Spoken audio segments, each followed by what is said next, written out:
In January, we were the first to lay out in detail the evidence incriminating not just the Chinese government for the leak of the pandemic virus from a lab in Wuhan and the cover-up immediately afterwards, but our own government too for commissioning the risky gain-of-function experiments that most likely produced the virus in the first place. The man behind it all, Anthony Fauci, who we are now learning is also behind absolutely sickening, cruel, evil experiments on animals. In Tunisia, he's the leading global champion of gain-of-function research, and he wrote in 2011 that engineering a potentially dangerous virus in the laboratory is a risk worth taking.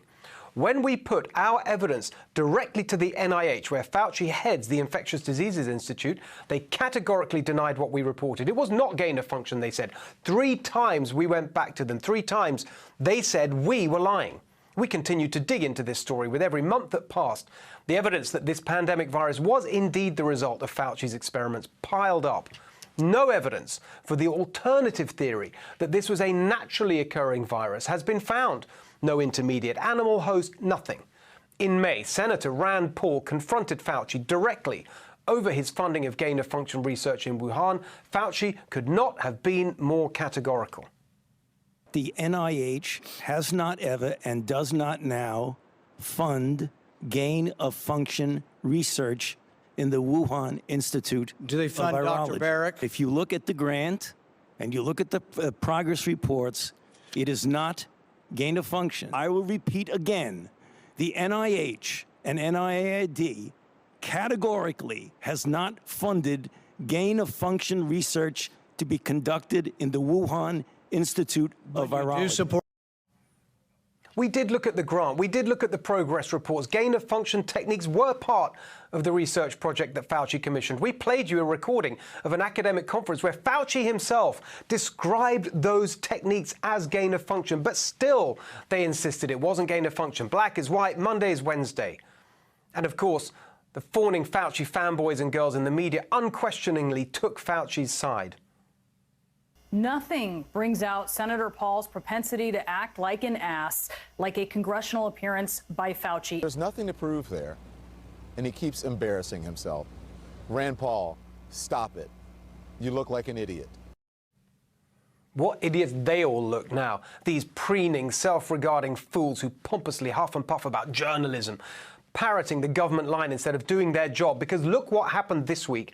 The National Institutes of Health, the NIH, finally admitted the truth of what we've been reporting on this show all year, that the NIH did in fact fund gain-of-function research at the Wuhan Institute of Virology in China. They made the admission in a letter to Congressman James Comer, the ranking member on the House Committee for Oversight and Reform. But even as they admit the old lie, they're pushing new ones. They say they only just realized gain-of-function research was being carried out because Peter Daszak's EcoHealth Alliance failed to report their data in time. But EcoHealth Alliance say that's not true. The NIH claims that the gain-of-function research was the unexpected byproduct of a normal research process. But that's not true either. A recently leaked grant proposal from 2018 to another part of the government by EcoHealth Alliance laid out in explicit detail the precise gain-of-function techniques they wanted to use. We'll bring you an update on our pandemic origins investigation soon. But for now, based on what his own NIH said publicly this week, we can say clearly Fauci did lie to Congress.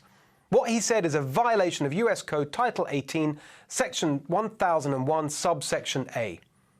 Lying to Congress is a crime, whether or not you're under oath. Even CNN says so. Fauci is demonstrably guilty of that crime. He committed it more than once. If equal justice under the law still holds any meaning in America, Fauci must now be prosecuted.